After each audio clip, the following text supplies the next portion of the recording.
Skeletons of the Marital Closet by Tang. 1851. Could it be? Gale thought of a possibility, but she hesitated to say it, afraid Ivy would feel embarrassed. Once again, Ivy saw through Gale's thoughts. Yes, that's what you're thinking. Gale spoke directly. Ivy, do you like Orm? It's just a feeling of attraction. A man like him is outstanding, courteous, caring, eloquent, cultured, polite, wealthy and handsome. Which woman wouldn't be attracted to him? Ivy replied. I understand. Orm is indeed perfect in every way. In fact, he's more suitable for romance and marriage than Shawn because he has a good personality, is gentle and caring. And knows how to take care of people, Gale responded. Yeah, Gale. Do you think I am a fickle woman who flits from one man to another? Ivy's eyes were downcast, and her whole demeanor was shallow. How could that be? I never thought that. Gale shook her head.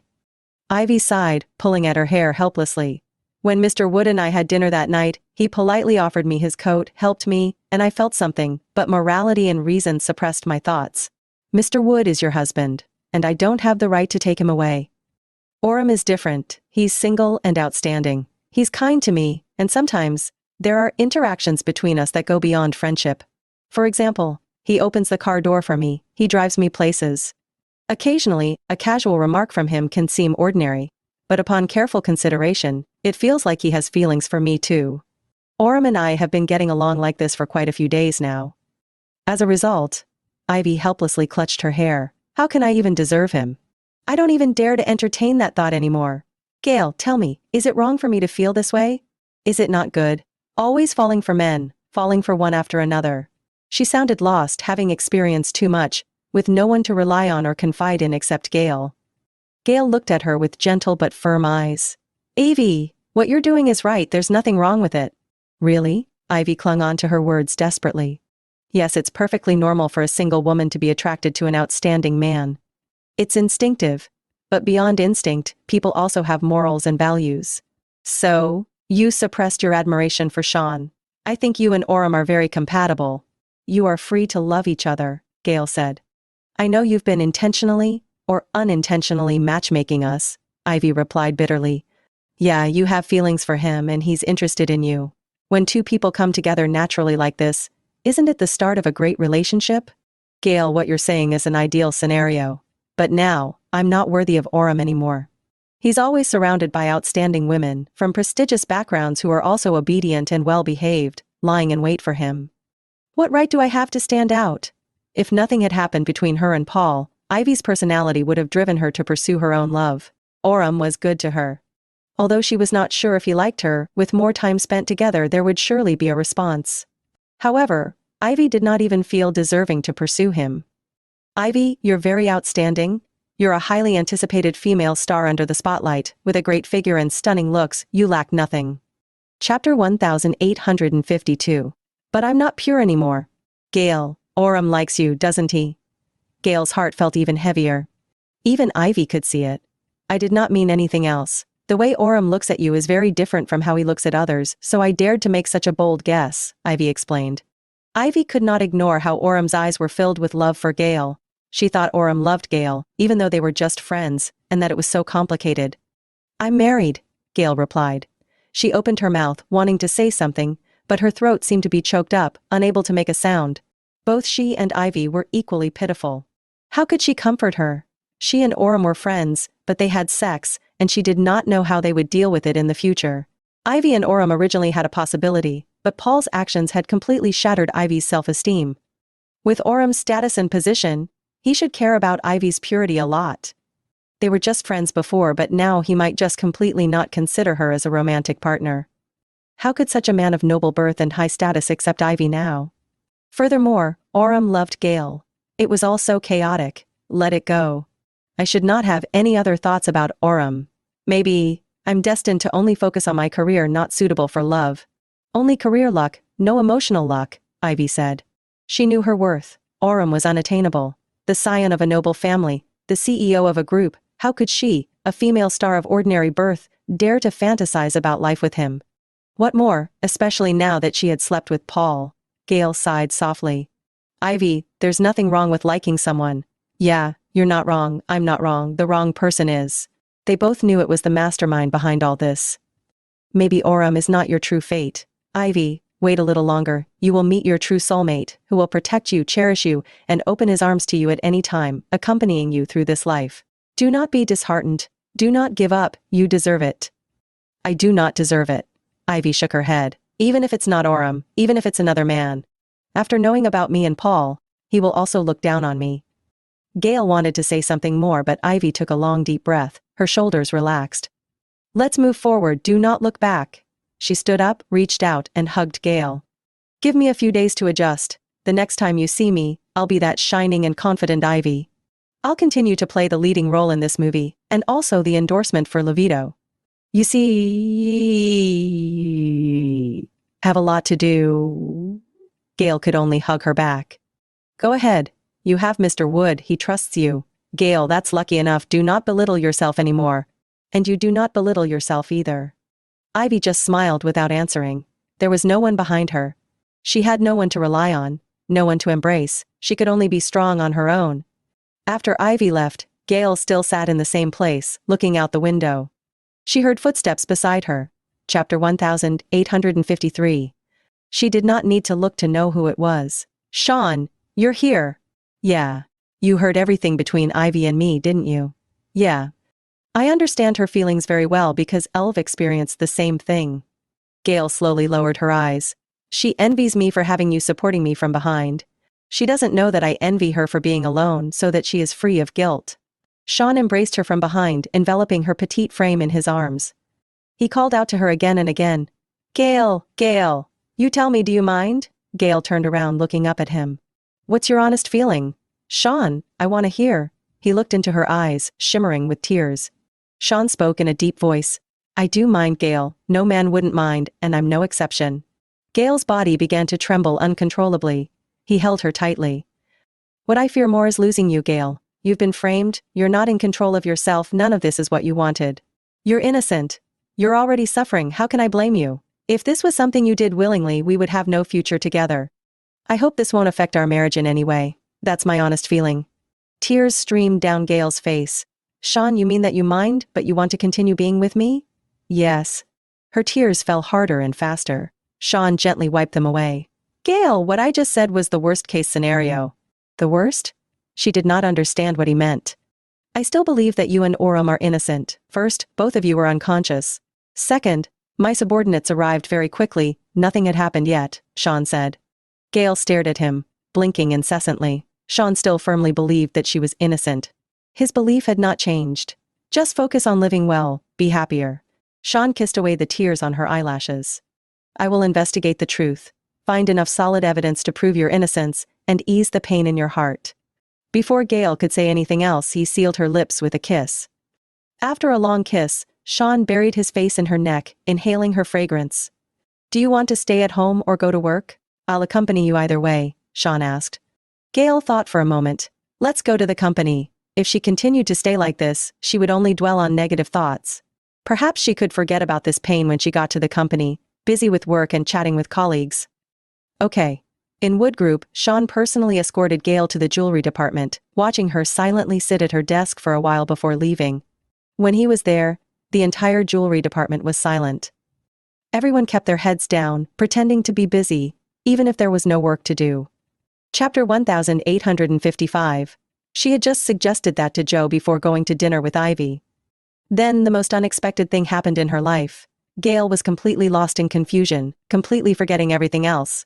Tonight, I'll get an answer. I have to give it my all. I can't let her refuse me again, and I can't accept a refusal. Success or failure hinges on this moment, Joe said. What can I do to help you? Joe leaned in, briefly explaining the plan. Finally, he emphasized, remember, okay, don't mess up, otherwise if I fail, I'll blame you. I got it. Gale nodded. Don't worry. Joe seemed a bit nervous, rubbing his hands. Then I'll go now. See you later. Sure.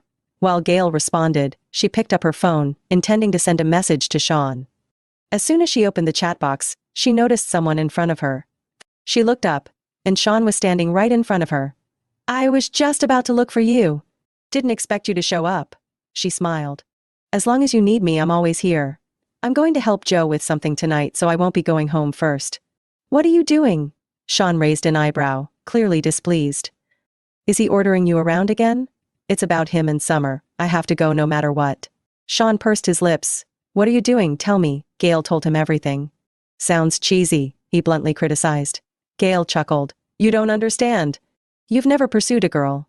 That sounds really cheesy. How did he come up with that? I suggested it to him. Shawn immediately changed his tune. Not bad, clever. Gale was speechless. He changed his comments too quickly. Okay, let's go. She pushed him away. You go home and take care of the kids.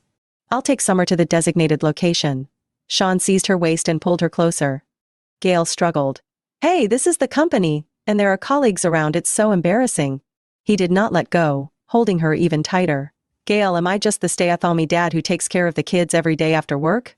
Whenever she had something to do, she would leave him behind and ask him to go home to be with Joshua and Nicole. She was so carefree. No, you're the influential CEO of the Wood Group.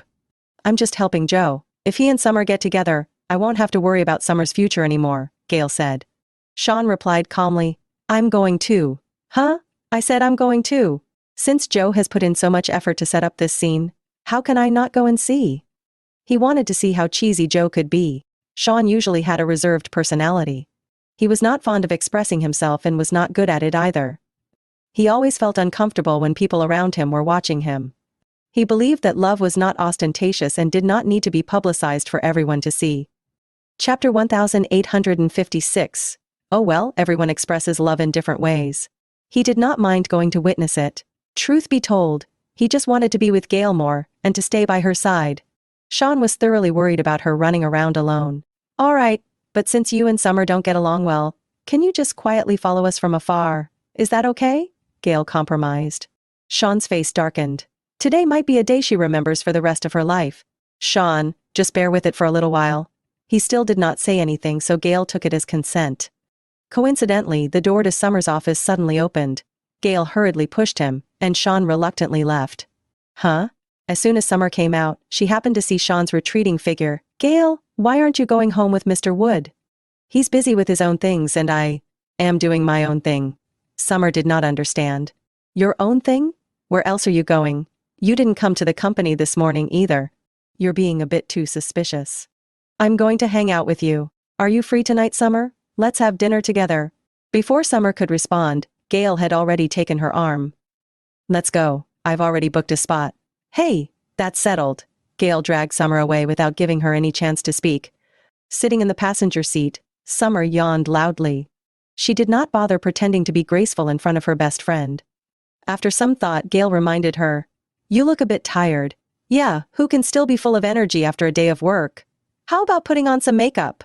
Summer shook her head. I'm off work already, why bother with makeup? Just put on a little. It'll look nice, Gale said. Why bother putting on makeup for dinner with you? It's not like I'm going out with a guy. Summer waved her hand dismissively and yawned again. After eating, I'll go home, take a shower and sleep. I'm going to be comfortable. I don't want to remove makeup. But I haven't seen you have dinner with a guy. With that stubborn streak of hers, Summer suddenly got excited. What do you mean? Are you looking down on me? Tomorrow night I'll go ask that guy out. Gale cleared her throat. Whatever, don't regret it later if you don't put on makeup. Why would I regret it? Gale gripped the steering wheel, driving attentively, and did not respond. Summer became suspicious. She looked in the rearview mirror and noticed a car following them. Then she glanced at the date and realized today was the deadline for her to reply to Joe's confession. Summer recalled what Gale had just said about makeup and regretted it. She wondered if it could be a surprise. Wait a minute. Gale, what tricks are you playing behind my back? Gale put on a very innocent expression. Nothing. Don't play dumb in front of me. I've known you for so many years. I know you well. Really, I'm not playing. Gale swallowed nervously. Summer stared at her. You're not telling me the truth, are you? Has your love for me waned? Now you're even hiding things from me. Chapter 1857. Her questioning almost overwhelmed Gale. However, she remembered Joe's instructions and refused to yield. No, really, stop guessing. Sit tight and don't distract me while I'm driving. I'm the one behind the wheel, chill, Gale said. Summer was surprised by how tight-lipped she was and rubbed her chin. Gale, what are you up to? Summer started analyzing. First, you suddenly asked me out to dinner without checking if I had time beforehand. You just went ahead and arranged it. Last time we had a meal together, you had a drink and got caught by Shawn. He should be strict with you, and wouldn't just agree to you having dinner with me so casually. he would probably be afraid you'd drink again. Today, you're even driving. How many times have you actually driven since you got your license? I can count with one hand. And what's with asking me to put on makeup? Do you think I don't look good enough now? Who would look radiant after a day's work? And you asked me not to regret not putting on makeup. Why would I regret it? My biggest regret is getting in your damn car. With that said, the answer was already apparent. Oh, I see. Summer pointed at her. Gale, you must be playing some trick with Joe. Gale kept looking ahead, pretending to focus on the road. Hoping to appear at my best, huh? Summer exclaimed, Damn, is Joe going to propose? A woman only regrets not wearing makeup for 2 reasons. One is being proposed to but not being in the best appearance, missing the chance to shine in the most memorable moment of her life. The other is meeting an ex-boyfriend. Summer had been single all along. Where would the ex-boyfriend come from? So, only the first possibility remained. What the heck? Joe was going to propose to her. Summer's back was pressed tightly against the seat. She stayed still for a long while, mouth half open in shock. The car fell silent. Gale neither denied nor admitted it. Gale made sure not to say anything. Summer figured it out herself. Her brain was smart enough to make the connections herself. She did not ruin Joe's surprise. After a while, Summer finally spoke, trembling. Pull over for me. We can't stop here. Then? Find a place to park. Gale replied. We're almost there, why stop? Let's just keep going. I refuse to accept Joe's proposal. What's going on? Things are progressing so fast. Confessing 3 days ago, proposing 3 days later. Riding a rocket? Besides, I haven't even responded to his confession yet, I am still considering it. How did we jump to the proposal stage? Summer shouted. Calm down, Summer. I can't calm down, you stop the car first. Gale glanced at her. It's not a proposal, don't overthink. Not a proposal? Stop lying to me. It really isn't a proposal, I promise. As your best friend, Joe didn't plan to propose to you. Under Gale's assurance, Summer reluctantly believed it. She remained vigilant. Then, is the place you're taking me related to Joe?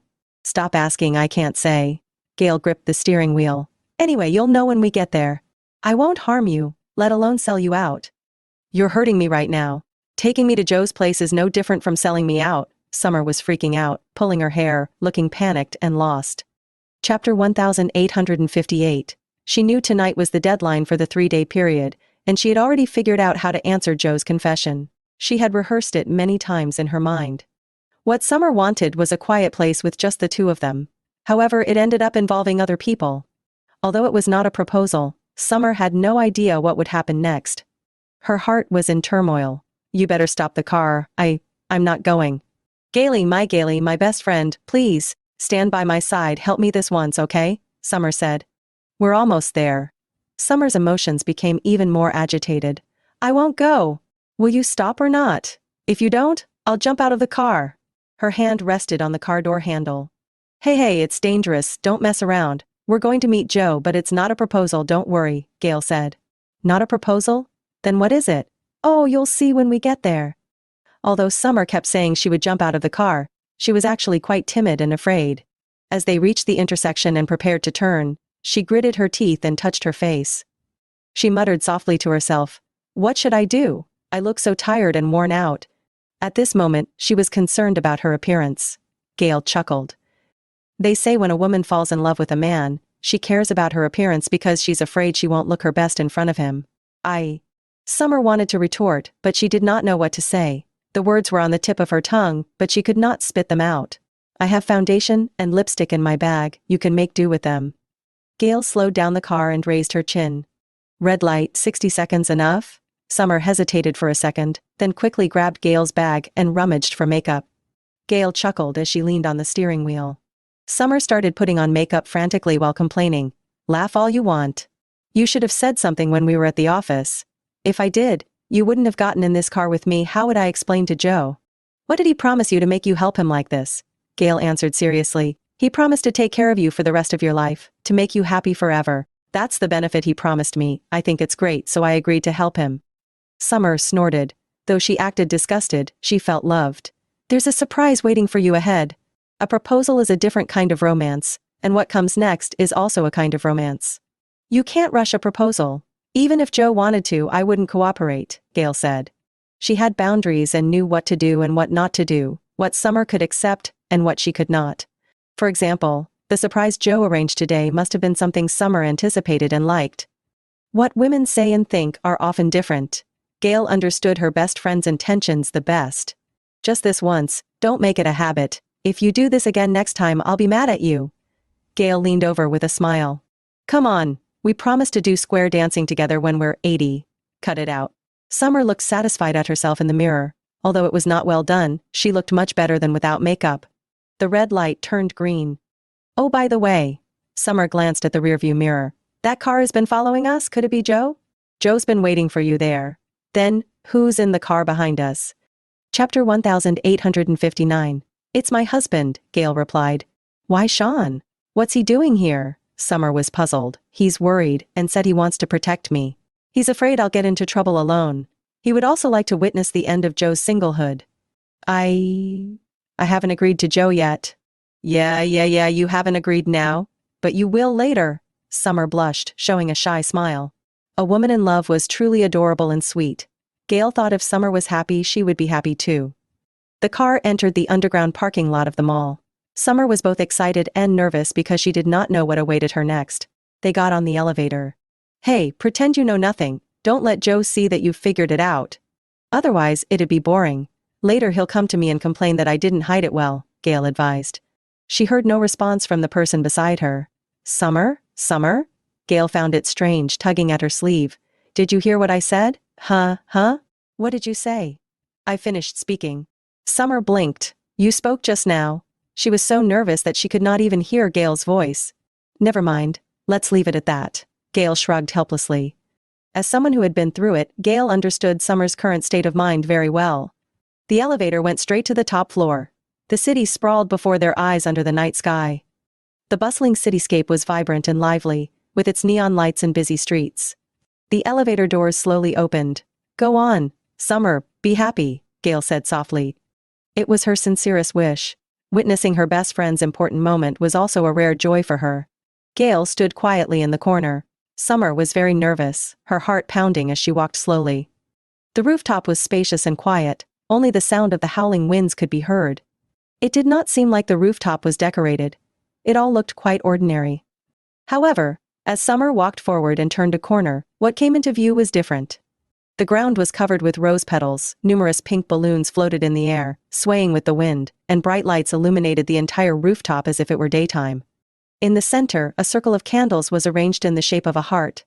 Joe stood inside a heart shape made up of candles. Summer looked at him, unconsciously biting her lip.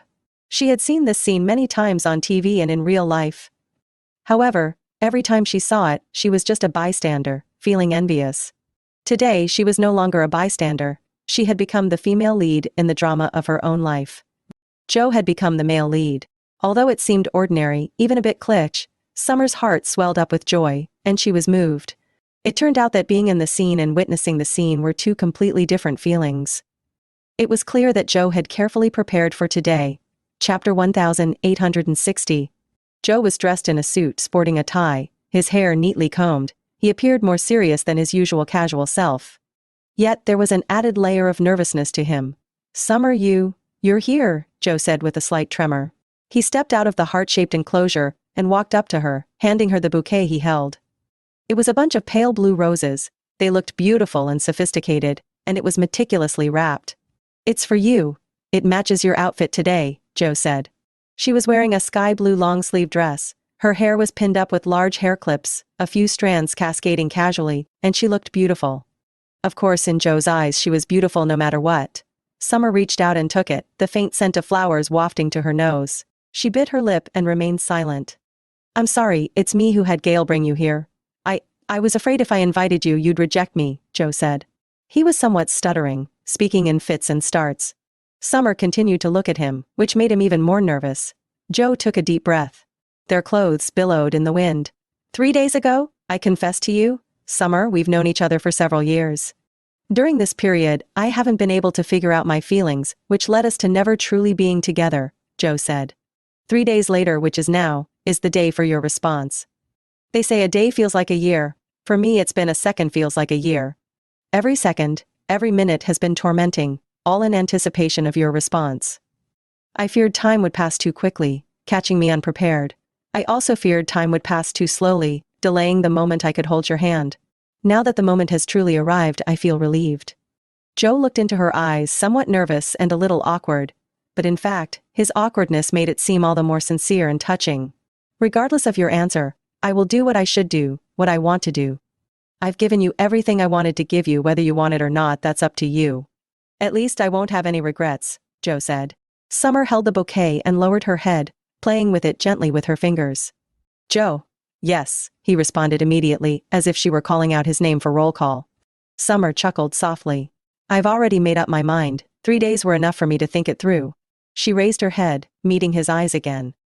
I was actually planning to meet you and explain, but I didn't expect that you and Gale teamed up to bring me here first. Joe became even more nervous, his eyes not daring to blink. Have you really thought it through? He asked. Yeah. Are you responsible for this choice you've made, without any regrets? Hold on. Joe took another deep breath. Summer, I'm not forcing you to accept me, nor am I afraid of you rejecting me. I just hope you truly think it through and understand. Summer nodded. I understand what you mean, I haven't misunderstood. But how about you, Joe? Are you ready to face my answer? 1 second, 2 seconds, 3 seconds. Joe suddenly turned away. He was conscious of how the wind blew around him. Let's wait a little longer. Let me prepare myself mentally, he said. Okay. Summer agreed, quietly watching his back. They always bickered when they met, a pair of happy enemies. Unexpectedly, in the end, love blossomed. Only time can tell the kind of relationship two people have with each other. After all these years of Joe being single, and her not having a boyfriend and meeting all kinds of people, they still felt the other was the best partner for themselves.